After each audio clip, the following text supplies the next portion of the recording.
अस्सलाम वालेकुम। तो पम्प्स यूनिवर्सिटी ने अपने नर्सिंग के फॉर्म्स जो है वो इशू कर दिए हैं। आप ऑनलाइन पोर्टल पे जाके इसके फॉर्म्स भर सकते हैं। तो इसकी जो स्टार्टिंग डेट है, फॉर्म जो शुरू हो चुके हैं वो है 25 दिसंबर। 25 दिसंबर से ये ऑनवर्ड से आप भर सकते हैं और इसकी लास्ट डेट जो है वो भरने की वो है 10 जनवरी। तो इससे पहले आपने क्या करना है, फॉर्म फिल कर देने हैं और 10 जनवरी से पहले इसके फॉर्म आपके जो ये फॉर्म्स प्रिंट होके उनकी ऑफिस तक पहुंच जाने चाहिए। सही। और इसका कुछ क्राइटेरिया है, क्राइटेरिया भी यहाँ पे मेंशन है।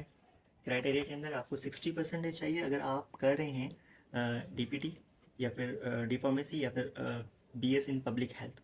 और 50% चाहिए आपको नर्सिंग के लिए, मतलब आपके इंटरमीडिएट के अंदर 50% और 60% रिक्वायर्ड है फॉर दीज कैटेगरीज।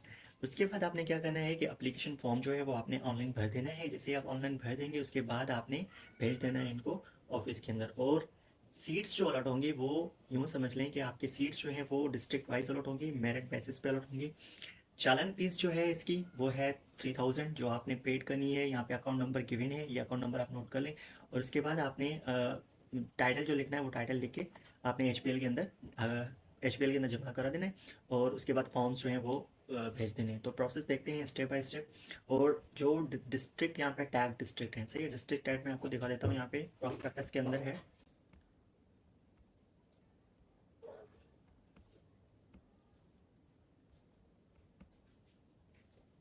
ये हैं districts. Doctor of pharmacy, number of seats कितनी है, यहाँ पे डिस्ट्रिक्ट मेंशन है, सही है, डॉक्टर ऑफ फार्मेसी के लिए। एंड पब्लिक हेल्थ के अंदर डिस्ट्रिक्ट कौन से हैं और उनकी सीट्स कितनी है, यहाँ पे ये मेंशन है। और नर्सिंग के अंदर सीट्स कितनी है और यहाँ पे ये डिस्ट्रिक्ट मौजूद हैं। अच्छा, अब आ जाते हैं फॉर्म के अंदर। आपने क्या करना है, यहाँ पे क्लिक करना है और यहाँ पे ये जो ऑप्शन है अप्लाई ऑनलाइन का, इसके ऊपर आपने क्या कर देना है, क्लिक। जैसे आप इसके ऊपर क्लिक कर देंगे उसके बाद आपके पास आएंगे दो ऑप्शन, लॉगिन और साइन अप। वेरी फर्स्ट आपने साइन अप करना है क्योंकि आपका अकाउंट इनके पोर्टल के ऊपर नहीं बना हुआ है, सही है। अच्छा, आपने अगर एमबीबीएस के लिए अप्लाई किया था तो वो अलग से था साइन अप। रजिस्ट्रेशन, आपने रजिस्ट्रेशन इसके लिए अलग से करनी है। साइन अप पे जैसे ही आप यहाँ पे आएंगे आपने यूज़र नेम ख्याल से डालना है। ये चीज़ लास्ट टाइम भी बच्चों ने, बहुत सारे बच्चों ने मिस्टेक की थी, इस बार मिस्टेक नहीं करनी है आपने। यूज़र नेम जो आपका फुल नेम है आपने वो देना है, पर करेक्टली देना है, कोई भी मिस्टेक ना हो, स्पेलिंग मिस्टेक्स भी ना हो, सही है। उसके बाद आपने यहाँ पे एनआईसी नंबर्स डाल देने हैं। एनआईसी नंबर भी करेक्ट करना है क्योंकि एनआईसी नंबर, यूज़र नेम और ईमेल ये चेंज दोबारा नहीं कर सकते आप। तो आपने ध्यान से इन चीज़ों को देखना है क्योंकि लास्ट टाइम बहुत सारे बच्चों ने कमेंट्स किए थे कि सर हमने अपने एनआईसी की जगह पे फादर का एनआईसी लिख दिया है, नेम स्पेलिंग गलत हो चुकी है। तो ये चीज़ें आपने नहीं करनी है। उसके बाद आपने यहाँ पे ईमेल और 10 डिजिट मोबाइल नंबर, मतलब कि ज़ीरो आपने हटा के बाकी जो नंबर्स बचते हैं 348 से स्टार्ट करना है, वो लिख देना है नंबर। पासवर्ड आपने वो देना है जो आपने याद करना है, पासवर्ड को भूलना नहीं है क्योंकि फिर आपके पास इशू आ जाएंगे। तो जैसे ही आप इसके ऊपर कर देंगे उसके बाद आप रजिस्टर पे जैसे ही क्लिक करेंगे तो आपके पास दो ऑप्शंस आएंगे। मतलब वो फिर से आपको कह रहा है कि आप फिर से देख लें अपने फॉर्म को, आपने ओके कर देना है। जैसे ही आप ओके कर देंगे आपको वो लेके जाएगा इस वाली स्क्रीन पे। तो आपने क्या कर देना है, यहाँ पे लॉगिन कर देना है। जैसे ही आप लॉगिन कर लेंगे उसके बाद आपके पास आएंगे दो ऑप्शंस के अंदर आपने क्या करना है, यहाँ पे वेरी फर्स्ट यहाँ पे आप कुछ कुछ भी नहीं मिलेगा, एम्प्टी होगा। बेसिक इन्फो और एजुकेशन के दो ऑप्शंस होंगे। तो आपने पहले आ जाना है बेसिक इन्फो के ऊपर। बेसिक इन्फो के ऊपर आपने क्या करना है, यहाँ पे ये सारा का सारा डाटा फिल कर देना है, सही है। जैसे ही आप डाटा ये फिल कर देंगे, वेरी फर्स्ट आपने कैंडिडेट नेम, मैंने आपको कहा था कि आप रेज नहीं कर सकते, आप चेंज भी नहीं कर सकते। कास्ट डाल देनी है, एनआईसी नंबर आप चेंज नहीं कर सकते। डेट ऑफ बर्थ और ये सिर्फ और सिर्फ फीमेल्स के लिए, तो आपने ऑब्वियसली जेंडर फीमेल ही रखना होगा। कॉन्टैक्ट नंबर, ईमेल, उसके बाद है आपका रिलीजन, उसके बाद आपका प्रोविंस, उसके बाद आपने डाल देना है अपने यहाँ पे सिटी। फादर की इन्फॉर्मेशन, एनआईसी नंबर आपने ख्याल से डालना है, ये बात दिमाग में डालना है कि बिल्कुल सही से डालना है। आप एडिट कर सकते हैं पर आपने ध्यान रखना है फिर भी। Mobile number, home contact. अच्छा, यहाँ पे जो एक चीज़ ध्यान में रखनी है कि जिसके एट्रीब्यूट का जो नेम है उसके आगे स्टैरिक लगा हुआ है, ये मैंडेटरी है, सही है। तो आप जो स्टैरिक लगा हुआ है वो आपने फिल करना ही करना है। बाकी जिसके आगे स्टैरिक नहीं लगा है वो अगर आप नहीं भी देते तो भी इशू नहीं है। उसके बाद हमने क्या करना है, इमरजेंसी कॉन्टैक्ट इन्फॉर्मेशन आप किसी की भी दे सकते हैं जिसकी आप देना चाहें।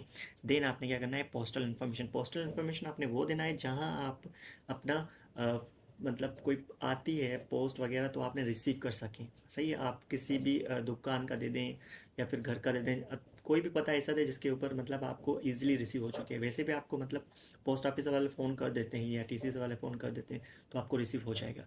उसके बाद आपने क्या करना है, जैसे यहाँ पे ये इन्फॉर्मेशन दे दी। अच्छा, प्रोफाइल पिक्चर भी आपने सही से देनी है, जिसके अंदर ब्लू या वाइट बैकग्राउंड हो, अच्छे से देनी है। आप निकाल के भी अपलोड कर सकते हैं, लाजमी नहीं आपके प्रीवियस हो, आप निकाल के भी अपलोड कर सकते हैं, नो इशू।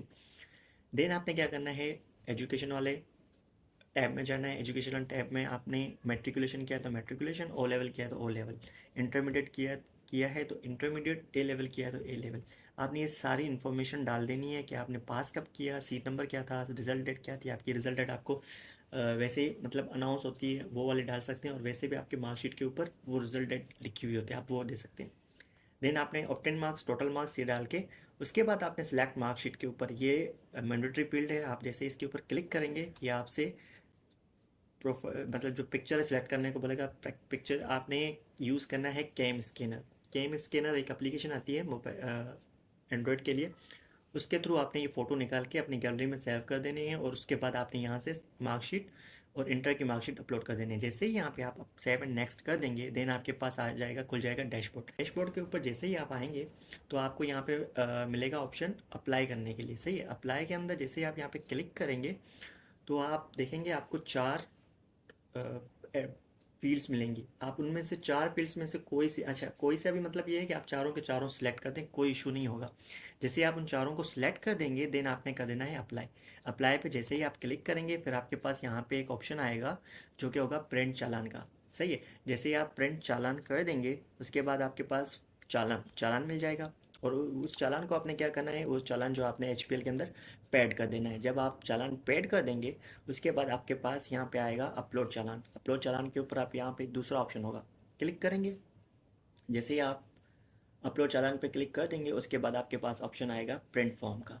तो जैसे आप प्रिंट फॉर्म कर देंगे आपके पास एक फॉर्म प्रिंटेड फॉर्म फॉर्मेट के अंदर आ जाएगा, पीडीएफ के अंदर। आप उसको डाउनलोड करके और डॉक्यूमेंट्स के साथ आपने भेज देना है। डॉक्यूमेंट्स कौन से रिक्वायर्ड हैं, डॉक्यूमेंट्स ये वाले रिक्वायर्ड हैं, यहाँ पे मैंने रख दिया। अच्छा, आपने प्रोसेसिंग फी चालान ओरिजिनल इसको इनको भेजनी, 4 उसकी कॉपीज़ बनती हैं। जैसे आप प्रिंट चालान करेंगे उसकी 4 कॉपीज़ होंगी, ये आपने ओरिजिनल इनको भेज देनी है, बाकी 2 आपके पास रहेंगी। और एप्लीकेशन फॉर्म जो आपको ये अभी आप प्रिंट करा के उनको भेजेंगे।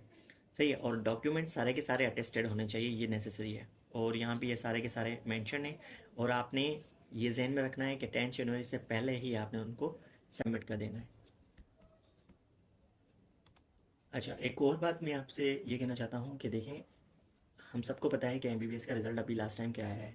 सही है, किस बेसिस पे आया है, किस तरह से हुआ है, उसके बाद फैसला हमें क्या मिला है, ये सब हम जानते हैं। और बच्चों ने ये भी देखा है कि बच्चों ने क्या क्या मतलब अ, अपने कदम उठाएं, जो कि मतलब देखा जाए तो एक तरह से बिल्कुल नाइंसाफ़ी तो है, पर इसका मतलब ये नहीं कि दुनिया यहीं पे ख़त्म हो जाती है। आपके पास बहुत सारे ऑप्शंस हैं, आप नर्सिंग कर सकते हैं, नर्सिंग के अलावा बहुत सारे ऑप्शंस हैं जो कि बच्चे कर सकते हैं। सही है, ये कोई भी एक यूँ समझ लें कि एक स्टेप नहीं है जिससे आप अपना मतलब ये पूरा एक 12 से 13 साल की जर्नी को आप एक ही स्टेप के अंदर ख़त्म कर दें। तो बेसिक मैं आपको सिर्फ इतने समझाना चाहता हूँ कि आपने ये सब चीज़ें नहीं करनी है, आपने इस चीज़ से अवॉइड करना है, इन सोचों से अवॉइड करने हैं। और अगर आप चाहते हैं कि वो ऑप्शंस कौन से आपके पास अवेलेबल हैं, मैं उसके ऊपर वीडियो बनाऊँ, तो आप मुझे कमेंट करके बता सकते हैं। तो जितने अच्छा एटलीस्ट 200 कमेंट्स होंगे तो मैं उसके ऊपर भी वीडियो बना दूंगा कि आप कौन सी फील्ड आगे जाके चूज़ करें। क्योंकि नर्सिंग आपने अगर नहीं करना है, एमबीबीएस के लिए आप ख्वाहिशमंद है तो एमबीबीएस आप ट्राई करते रहें। अगर एमबीबीएस ही नहीं करना तो उसके बाद भी बहुत सारे ऑप्शन हैं। सही है, आईटी से रिलेटेड हैं, और मेडिकल से ही रिलेटेड बहुत सारे ऑप्शंस हैं। तो वो ऑप्शंस कौन से हैं, अब आप क्या क्या कर सकते हैं, उसके लिए अगर आप चाहते हैं कि मैं वीडियो बनाऊं तो आपने इस वीडियो के नीचे एटलीस्ट 200 कमेंट्स आएंगे, उसके बाद हम उसके ऊपर डिस्कस करेंगे। थैंक यू, और एट द एंड चैनल को सब्सक्राइब कर लीजिएगा।